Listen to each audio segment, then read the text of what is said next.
ሰላም ጤና ይስጥልን እየተወደዳችሁ የመሃል ሚዲያ እንዲሁም መሃል ዳሰሳ ፕሮግራማችን ተመልካቾች እንደምን ሰንብታችኋል? ሳምንት በቀጠሮ በተለያየ ነው መሰረት ዛሬም እንግዲህ መሃል ዳሰሳችንን ሌላ አዲስ ርዕሰ ጉዳይን ይዘን ከናንተ ጋር ቆይታ ልናደርግ እዚህ ስቱዲዮ ተገናኝተናል። እኔ ትዕግስት ሁሉ እንዲሁም ባልደረባዬ ቢኒያም ከድር አብረናችሁ እስከ ፍጻሜው ድረስ ቆይታ የምናደርግ ይሆናል።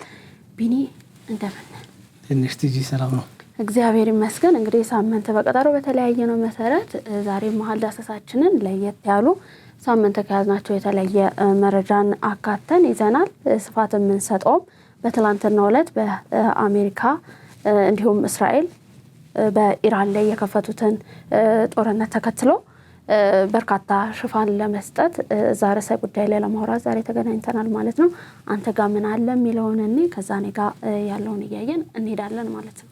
እንግዲህ ትጂ እንዳልሽው ነው አሜሪካና እስራኤል በጋራ ሆነው ኢራን ላይ የከፈቱትን ጦርነት የተለያዩ ሀገራት መሪዎች የተለያየ ሀሳብ እየሰጡበት ጉዳይ አለ። እሱ በተመለከተ እኔ ጋር አለ እንግዲህ ምን ያህል ሰዎች ሞቱ የሚለውን ጉዳይ በቁጥር የተቀመጠ ነገር አለ። ቢቢሲ ሮይተርስ ይዟቸው የወጡ ዘገቦች አሉ። እነሱን አካትቼ እንግዲህ ቆይታ የምናደርግ ይሆናል። አዎ ቢኒ እንግዲህ ለመጀመሪያ ያክል በትላንትናው ዕለት ቅዳሜ ማለት ነው ከማለዳ ጀምሮ ያው አንተም ቀደም ብለህ እንዳነሳኸው በእኛም ሀገር እንዲሁም ደግሞ በዓለም አቀፍ ሚዲያዎች በርካታ ሚዲያዎች ሽፋን ሰጥተውት የዋለ አንድ ርዕሰ ጉዳይ ነበረ። እስራኤል ከአሜሪካ ጋር በመተባበር በኢራን ዋና ከተማ ቴሄራን ላይ እንዲሁም በተለያዩ የሀገሪቱ ክፍሎች ላይ ሰፊ እንዲሁም ተከታታይ የሆነ የአየር ጥቃትን መጀመሯን መክፈታቸው ተሰምቷል ማለት ነው። ትላንትና ማለዳ ማለት ነው። በዚህም እንግዲህ በቴሄራን ከተማ ለሁለተኛ ዙር ከፍተኛ የፍንዳታ ድምጾች ሲሰሙ ውለው ነበረ። አሁንም ድረስ እንደዛው ማለት ነው። ጥቃቱ የኢራን የደህንነት መዋቅርም ሙሉ በሙሉ ለማፈራረስ ያለመ መሆኑን አንድ የአሜሪካ ባለስልጣን ለአልጀዚራ የጠቆሙበት ሁኔታ አለ።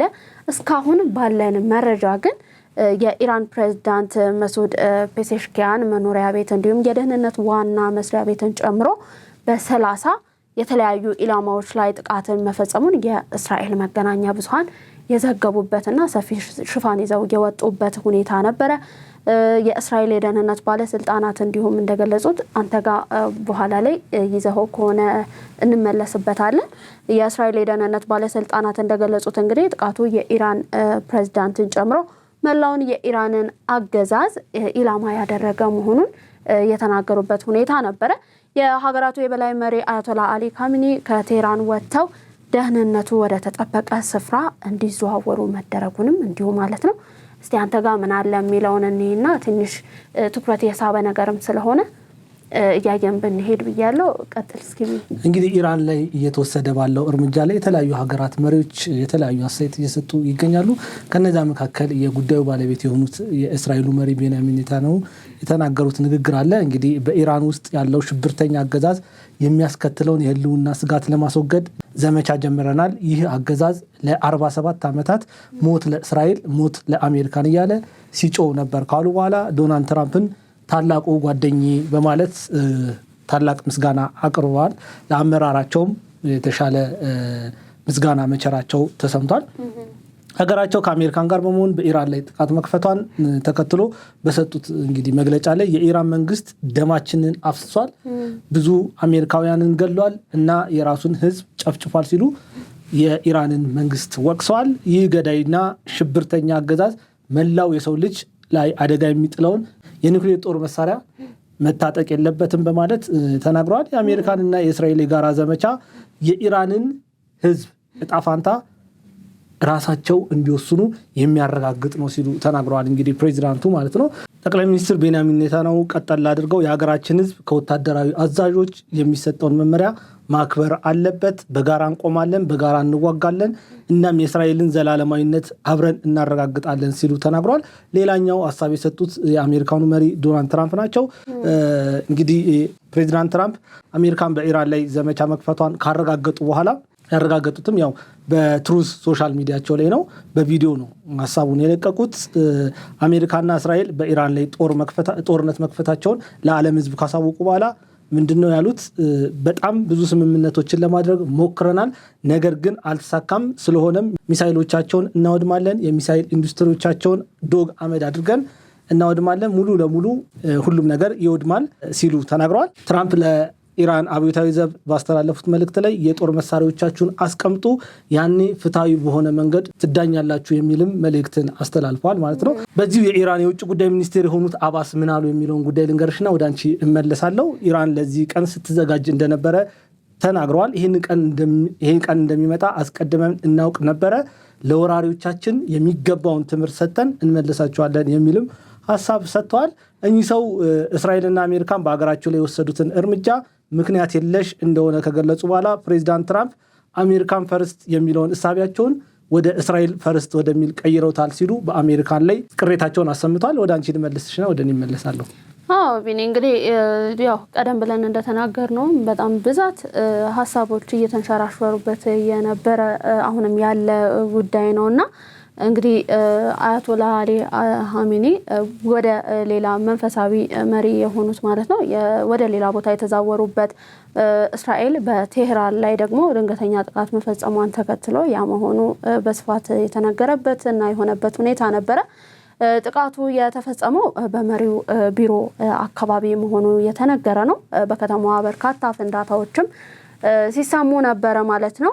እንግዲህ ከዚህ ጋር ተያይዞ ኢራን የአየር ክልሏን የዘጋች ሲሆን እስራኤል ደግሞ በአስቸኳይ ጊዜ አዋጅ ስር ለመሆን የአስቸኳይ ጊዜ አዋጅን ያወጀችበት ሁኔታ ነበረ። ይህንን ተከትሎ ግን ከአሜሪካና ከእስራኤል ወደ ኢራን ጥቃት መከፈቱን ተከትሎ ኢራን በበኩሏ ወደ እስራኤል በርካታ ሚሳይሎችን መተኮሷን የዜና ምንጮች ዘግበዋል ማለት ነው። የኢራኑ ዜና አገልግሎት የተያዙ የፍልስጤም ግዛቶች እስራኤል ማለት ነው በኢራን ሚሳይሎች እየተደበደቡ ነው ሲል ጥቃቱን ያረጋገጠበት ሁኔታም ነበረ። እንዲሁም ደግሞ ቴልአቪቭን ጨምሮ በተለያዩ የእስራኤል ከተሞች የአየር ጥቃት ማስጠንቀቂያ ደወሎችም እየተሰሙ ነው። ቢኒ ህዝቡ ወደ መጠለያ እንዲገባ ጥሪ ቀርቧል። ይህ ግጭት ቀጠናውን ወደ ከፋ ጦርነት ሊያስገባው እንደሚችልም ደግሞ በርካቶች ስጋታቸውን እየገለጹ ያሉበት ሁኔታ አለ ማለት ነው። የት ድረስ ከመቼ ተጀምሮ የት ድረስ ይቆማል የሚለው ነገር እስካሁን አይታወቅም። ምክንያቱም በጣም ከብዙ ቦታ ነው እየመጣ ያለው። እኛም እንግዲህ በትላንትና የዜና ይዘታችን ሰፊ ሽፋን ሰጥተን የቀረብንበት ሁኔታ ነበረ። ዛሬ የሚሆነውን እንግዲህ አናቅም ማለት ነው። ወደ አንተ እንመለስና ደግሞ አንድ ሁለት እያለን የምንቀጥል ይሆናል። እንግዲህ ወደ እኔ ስንመለስ የአውሮፓ ህብረት ኮሚሽን ፕሬዚዳንት የሆኑት ኡርሱላ ቮን ዶር የሰጡትን ሀሳብ ነው የምናየው። የአውሮፓ ህብረት በኢራን ጨፍጫፊ ስርዓት ላይ ሰፊ ማዕቀቦችን መጣሉን አስታውሰው ሁሉም ወገኖች ሰላማዊ ዜጎችን እንዲጠብቁ እንዲሁም ዓለም አቀፍ ህግን እንዲያከብሩ ጥሪ አቅርበዋል። የጣሊያኗ ጠቅላይ ሚኒስትር ጆርጂያ ሜሎኒ ደግሞ በበኩላቸው ለኢራን ሰላማዊ ዜጎች ያለውን አጋርነት በመግለጽ የሲቪልና የፖለቲካ መብቶች እንዲከበሩ ጠይቋል። ጽሕፈት ቤቱ ጠቅላይ ሚኒስትር ሜሎኒ ውጥረቱን ለማርገብ የሚደረገውን ጥረት ለመደገፍ አጋሮቻችንና የቀጠናውን መሪዎችን እንደሚያማክሩም ገልጸዋል። የአውስትራሊያው ጠቅላይ ሚኒስትር የሆኑት አንቶኒ አልባኔዝ ሀገራቸው ጀግናው የኢራን ህዝብ ጋር በሚደረገው የህዝብ ትግል ከጎኑ ትቆማለች የሚል ሀሳብ ሰጥቷል። ከዛ ውጪ ግን ኢራን የኒውክሌር የጦር መሳሪያ እንዳይኖራት የሚደረገውን ጥረት ደግሞ እንደምትደግፍም ተናግረዋል። የሩሲያ የውጭ ጉዳይ ሚኒስትር የሆኑት ደግሞ የአሜሪካንና የእስራኤልን ድርጊት ግዴለሽነት ሲል በመጥራት ዓለም አቀፍ ህግን የሚጥስ መሆኑን ገልጿል።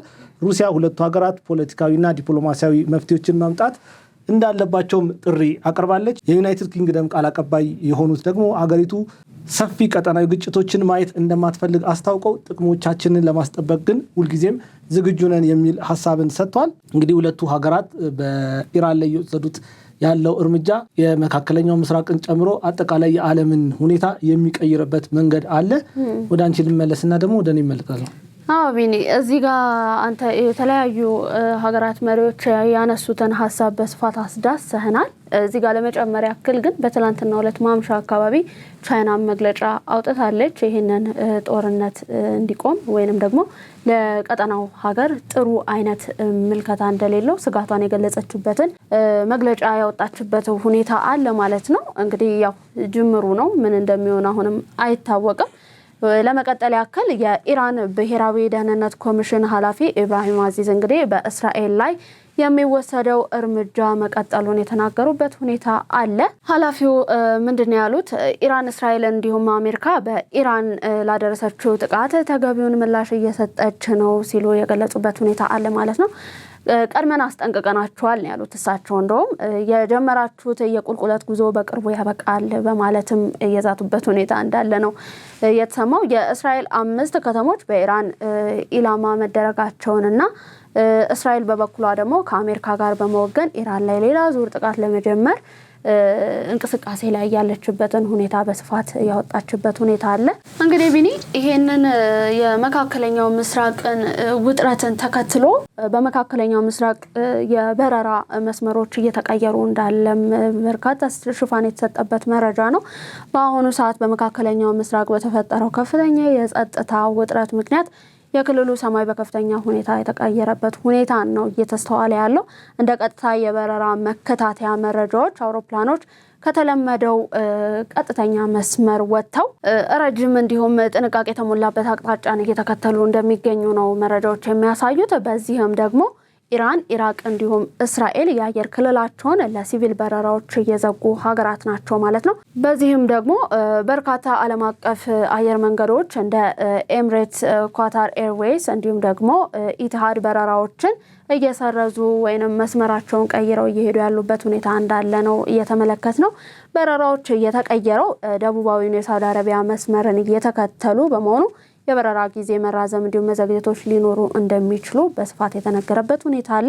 ወደ አካባቢው የሚጓዙ ተጓዦችም የበረራ ሁኔታቸውን ከአየር መንገዶች ጋር እንዲያረጋግጡ የተመከረበት ሁኔታ አለ ማለት ነው። ቅድመ ማስጠንቀቂያ ቢኒ፣ ይሄ እኔ ጋር ያለው መረጃ ነው። ወደ ኋላ ላይ እመለሳለሁ። አንተ ቀጥል።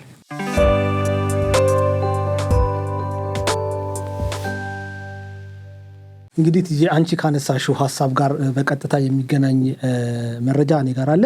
የኢትዮጵያ አየር መንገድን ጨምሮ በርካታ ሀገራት ወደ መካከለኛው ምስራቅ የሚደረጉ ጉዞችን ሰርዘዋል። የኢትዮጵያ አየር መንገድ ይህንን ዘገባ እስካጠናቀርንበት ሰዓት ድረስ ወደ ዮርዳኖስ፣ ኦማን፣ እስራኤል እና ሊባኖስ የሚደረጉ ጉዞችን የሰረዘ ሲሆን የኬንያ፣ የሞሮኮ እንዲሁም የሩዋንዳ አየር መንገዶች በረራቸውን ሰርዘዋል ማለት ነው። ከዛ ውጭ እንግዲህ በኳታርና በኩዌት የኢትዮጵያ ኤምባሲዎች በዛሬው ዕለት በቀጠናው በአሜሪካና እስራኤል እንዲሁም ኢራን መካከል በሚደረገው ግጭት ሳቢያ በአገሪቱ የሚኖሩ ኢትዮጵያውያን ከቤታቸው እንዳይወጡ ወይም ካሉበት ቦታ እንዳይንቀሳቀሱ ማሳሰቢያ ተሰጥቷል። በባህሬን የኢትዮጵያ ቆንስላ የሀገሪቱ መንግስት ጁፌር ከተባለ አካባቢ ዜጎችንና ነዋሪዎችን ማስወጣት መጀመሩን በመጥቀስ ኢትዮጵያና ትውልደ ኢትዮጵያውያን የባለስልጣናትን መመሪያዎችና የመልቀቂያ ትዕዛዞችን ያለመዘግየት እንዲተገብሩ ማሳሰቢያ ተሰጥቷል ማለት ነው። እንግዲህ ኢትዮጵያውያን በአብዛኛው ኢትዮጵያውያን ታውቂያለሽ እንግዲህ በመካከለኛው ምስራቅ ለስራ ይሄዳሉ። በዚህ አጋጣሚ እንግዲህ እግዚአብሔር ከነሱ ጋር ይሁን። እንግዲህ የተለያዩ የዜና አውታሮች እየገለጹት እንዳሉት የኢራን የመከላከያ ሚኒስቴር አሚር ናሲር ዛዴህ በእስራኤል ጥቃት መገደላቸው ተሰምቷል። በተጨማሪ እንግዲህ የአሜሪካና እስራኤል በኢራን ላይ በከፈቱት ጥቃት የተነሳ እስካሁን ከ40 በላይ ሰዎች የተገደሉ ሲሆን ቁጥራቸው 48 የሚደርሱ ሰዎች ደግሞ እንደቆሰሉም ተሰምቷል። ይሄ ቁጥር እንግዲህ ሊያሻቅብ ይችላል። የኢራን መንግስት የዜና ወኪል የሆነው ኢርና እንደዘገበው እነዚህ 40 ሰዎች ሴት ልጆች በሚማሩበት የመጀመሪያ ደረጃ ትምህርት ቤት ላይ በደረሰው ጥቃት የተገደሉ እንደሆነም ተናግሯል። ኢራን ለውጭ የዜና ወኪሎች ፈቃድ ስለማትሰጥ ነው እንጂ የደረሰው ጉዳት ከዚህ በላይ ሊሆን ይችላል፣ በገለልተኛ ወገኖችም የተጣራ አይደለም የሚል እንደነ ቢቢሲ እንደነ ሮይተርስ እየዘገቡት ያለው መረጃ አለ። ዞሮ ዞሮ ከፍተኛ ቁጥር ያላቸው ሰዎች በዚህ ጦርነት ሰለባ ሆኗል። መልካም ቢኒ፣ እንግዲህ ያው የጦርነት ጥሩ የለውም ትርፍም የለውም።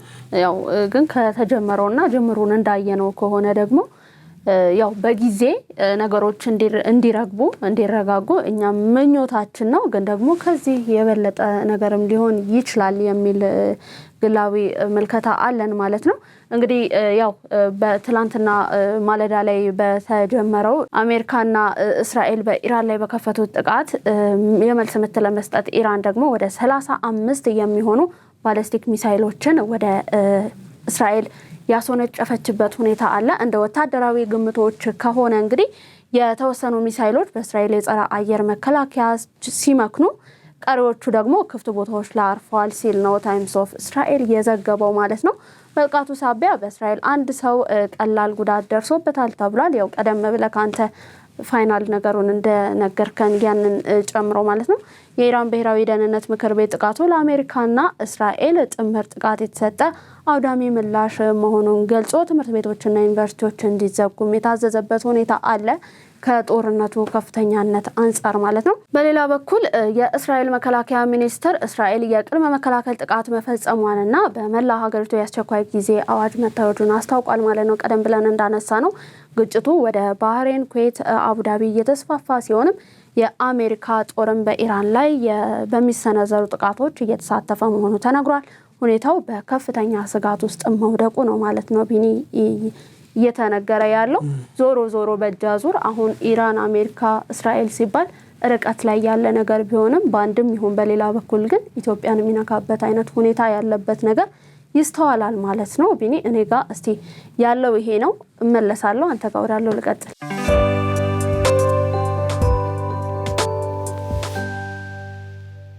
እንግዲህ ኢራን ሚሳኤሎችን መተኮሷ ተሰምቷል። በኢራን ሚሳኤል የተተኮሰባቸው ሀገራት በርካቶች ናቸው። የኢራን ፋርስ ዜና ወኪል በዘገበው መሰረት ኢራን እስካሁን በእስራኤልና በሌሎች የባህረ ሰላጤው ሀገራት ማለትም የአሜሪካን ወዳጆች ናቸው ተብሎ በሚታሰቡ ሀገራት ላይ ሚሳኤል መተኮሷ ተሰምቷል። እስካሁን እንግዲህ የተኮሰችባቸው ሀገራት ኤምሬትስ፣ ኳታር፣ ባህሬን፣ ኩዌትና አቡዳቢ ላይ እንደሆነ ተሰምቷል። እንግዲህ ኢራን ከወሰደችው የሚሳኤል ጥቃት በኋላ የተባበሩት አረብ ኤምሬቶችና የሳውዲ አረቢያ መሪዎች በክልላዊ ጉዳዮች ላይ በስልክ መወያየታቸው ተሰምቷል። የተባበሩት አረብ ኤምሬትስ ፕሬዚዳንት ሼክ መሐመድ ቢን ዛይድ እና የሳውዲ አረቢያው አልጋ ወራሽ የሆኑት መሐመድ ቢን ሳልማን ባደረጉት የስልክ ንግግር ላይ በሁለቱ ሀገራት መካከል ያለውን ጥልቅ ወንድማማቾች ግንኙነትም መገምገማቸው ተሰምቷል። እነዚህ ሁለቱ ሀገራት እንግዲህ በተለያየ ጊዜ ሌላ ነገር ነበር የሚባለው። ይሄ ግን ክፉ ቀን ያዋደዳቸው ይመስላል። መሪዎቹ አሁን ላይ ያለውን የክልሉን አለመረጋጋት ለመቀነስና ሰላምን ለማስፈን በሚደረጉ ጥረቶች ዙሪያ በስፋት የተወያዩ ሲሆን የጋራ ጥቅሞቻቸውን በሚያስከብሩ ጉዳዮች ላይ ስልታዊ አጋርነትን ይበልጥ ለማጠናከር መስማማታቸው ተሰምቷል። እስቲ ወደ አንቺ ልመለስና እኔ ያጠቃልላለሁ። መልካም ቢኒ፣ ያው እንግዲህ ቀደም ብለን እንዳነሳ ነው የዛሬ መሀል ዳሰሳችን ቆይታውን እያደረገ ያለው በትላንትናው ዕለት ማለዳ በእስራኤልና በአሜሪካ በኢራን ላይ የተከፈተውን ጦርነት ላይ ምክንያት በማድረግ ነው ማለት ነው። እዛ ላይ ፎከሳችንን አድርገናል። ዞሮ የዚህ ጦርነት የዚህ ውጥረት ሄዶ ኢትዮጵያንም ይነካል ብለንም አንስተናል ቀደም ብለን። ግን በዋነኛነት ደግሞ የዓለም የንግድ መተላለፊያ የሆነው የሆርሙዝ ሰርጥን ሙሉ ኢነርጂ ያለው እዛ ጋር ስለሆነ ማለት ነው ኢራን ሙሉ በሙሉ ያንን የሆርሙዝ ሰርጥን መዝጋቷ ነው በዚህ ጦርነት የተሰማው ማለት ነው። ቢኒ እንግዲህ ከኢራን መንግስት ጋር ግንኙነት ያላቸው መገናኛ ብዙሃን በዓለም ላይ እጅግ ወሳኝ የሆነውን የኢነርጂ መተላለፊያ መስመር ሆርሙዝ ሰርጥን እየተዘጋ መሆኑንም እየዘገቡ ይገኛሉ ማለት ነው። በየቀኑ በዓለም ላይ ከሚጓጓዘው የነዳጅ ምርት ውስጥም 1/4 የሚሆነው በዚሁ ጠባብ የባህር መስመር በኩል የሚያልፍ ነው ማለት ነው። ይህን የመዝጋት ሙከራ በእውነት ተግባራዊ እንደሆነ ብዙ ሚዲያዎች እየዘገቡት ነው። እንግዲህ ይህንን ወሳኝ የሚባለውን የዓለም የኢነርጂ መተላለፊያ መስመር ሆርሙዝ ሰርጥ ተዘጋ ማለት ሙሉ በሙሉ በጣም በርካታ ይዟቸው የሚመጣ መዘዞች አሉ ማለት ነው። ቢኒ የነዳጅ ዋጋ በከፍተኛ ሁኔታ ይነራል ማለት ነው። የዓለም የንግድ ገበያ ይናወጣል። ከዛም ባለፈ ደግሞ የባህር ኃይል ጦርም የሚንቀሳቀስበት አይነት ሁኔታ ይኖራል ማለት ነው። ያን ላይ ሳይድ ኢፌክት ይኖረዋል ማለት ነው። የዚህ ሰርጥ መዘጋት የሆርሙዝ መስመርን መዝጋት የኢኮኖሚ እርምጃ ብቻ አይደለም። ይህ የውሃ መስመር እንዲከፈት የብዙ ሀገራት ጥረት ወታደራዊ ምላሽን ሊያስከትል የሚችል የጦርነት መባባስ ምልክት ነው ማለት ነው። እንግዲህ ይሄንን የሚጠበቅም ነገር ነው በዚህ ከቀጠለ ማለት ነው ጦርነቱ። ቢኒ እኔ ጋር ለዛሬ መሀል ዳሰሳ ያስኳቸው መረጃዎች እስካሁን ያደረስኳቸውን ይመስሉ ነበረ። ወደ አንተ ጋር እንሄድና እናጠቃል። እሺ ቲጂ እንግዲህ እኔ ጋር ወዳለው ወደ መጨረሻ መረጃዎች ሳልፍ በርካታ የኢራን ወታደራዊ አዛዦች፣ የቴህራን የኒውክሌር ባለሙያዎች፣ የመከላከያ አመራሮች፣ የኢንቴልና የሱፐር ሌየር መሪ ከሰዓታት በፊት አሜሪካና እስራኤል በዋና መስሪያ ቤቱ ላይ ባደረጉት ጥቃት መገደላቸውን ሪፖርቶች አመላክቷል። ከዛ በተጨማሪ ግን ኢራን የምትተማመንበት እስላማዊ ዘብ ማን ነው በሚል ጉዳይ ላይ ቢቢሲ የተወሰነ መረጃ ሰጥቷልና እሱን እናጋራና እንጨርሳለን ማለት ነው። የኢራን የእስላማዊ አብዮት የምዕራባውያን ወዳጅ የነበረውን የሻ መንግስትን ከስልጣን አውርዶ ቦታውን የያዘ ሲሆን የሻን መንግስትን ለመጣል ይሄ የአብዮታዊ ዘብ ከፍተኛ ውጤት ማምጣት ችሏል ማለት ነው። ይሄ አብዮታዊ ዘብ የእስላማዊ መንግስት ከተቋቋመ 40 ዓመታት ያለፈው ሲሆን ይህንን ዘብ አሜሪካንና ምዕራባውያን ሽብርተኞች ሲሉ ይጠሩታል ማለት ነው። እንግዲህ የጦርነቱም አንደኛው ምንጭ ይሄ ነው። ኢራንን እነ እስራኤል እነ አሜሪካን የሚመለከቱበት መንገድ ልክ እንደ ሽብርተኛ ነው። ያው የኒውክሌር ኃይልን ደግሞ ከተቆጣጠረች ዓለምን ታጠፋለች የሚል ተደጋጋሚ ንግግር ይናገራሉ። ለዛም ነው ኢራን ላይ ተደጋጋሚ እርምጃዎች እየተወሰዱ ያሉ። ይሄ የመጀመሪያ አይደለም። ከወራት በፊት እንግዲህ እስራኤል ወደ ኢራን መተኮስ አይዘነጋም። ኢራንም ደግሞ አጸፋውን ወስዳ ነበረ። በኋላም አሜሪካን ወደ ጦርነቱ ገብታ፣ ነገር ግን ከ12 ቀን በኋላ ጦርነቱ ቆሟል። ተመልሶ ነው ይሄ ጦርነት የተጀመረው። አሁንም ሰላም ለምድራችን ነው የምንመኘው። ይሄንን የእስላማዊ ኃይል የወታደር ክፍሉን ማለት ነው እንግዲህ ይሄ እስላማዊ ኃይል የራሱ የሆነ የመንግስት ኃይል አለው፣ ወታደር ክፍል አለው። የወታደር ክፍሉን አሜሪካን እና ካናዳ ሽብርተኛ ብለው ከፈረጁት ዓመታት ተቆጥረዋል ማለት ነው። ይሄ የአብዮታዊ ዘብ ከ190 ሺህ በላይ ወታደሮች እንዳሉትም ይነገራል። የራሱ የሆነ ጠንካራ የምድር የባህርና የአየር ኃይል ያለው ግዙፍ ሰራዊት ነው።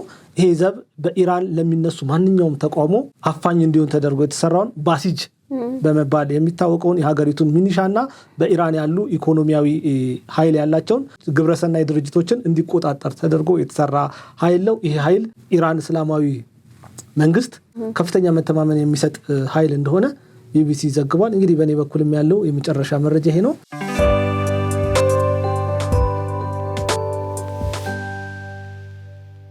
መልካም ቢኒ፣ እንግዲህ ያው ቀደም ብለን እንዳነሳ ነው እኛም በአጭሩ እንዲቆም ልባዊ ምኞታችን ነው። ከዛ ባለፈ ቀደም ብለን እንዳነሳ ነው ደግሞ በተለያዩ ሀገራት ይሄ ጦርነት ሊነካቸው በአንድም ሆነ በተዘዋዋሪ መልኩ ሊነካቸው የሚችሉ በርካታ ዜጎቻችን ያሉበት አካባቢዎች አሉ። ለነዛም እንግዲህ ራሳቸውን እንዲጠብቁ ከወዲሁ ቅድመ ጥንቃቄን እንዲያደርጉ መልእክታችንን እያስተላለፍን እኛ የዛሬ መሀል ዳሰሳ ፕሮግራማችንን እናጠናቅቃለን ማለት ነው። እንግዲህ የተወደዳችሁ ተመልካቾቻችን ለዛሬ በመሀል ሚዲያ መሀል ዳሰሳችን የዳሰስነው ፕሮግራማችን እስካሁን የተመለከታችሁትን ይመስል ነበር። ቆይታችሁን መሀል ሚዲያ አድርጋችሁ ምርጫችሁ አድርጋችሁ ስትመለከቱን ስለነበር እጅግ እያመሰገንን ሳምንት በተመሳሳይ ሰዓት በሌላ ርዕሰ ጉዳይ እስከምንገናኝ ድረስ ሰላም እያለን የምንሰናበታችሁን የትዕግስት ሁሉ እንዲሁም ባልደረባዬ ቢኒያም ከድር አብረናችሁ ቆይታ በማድረግ ነበር።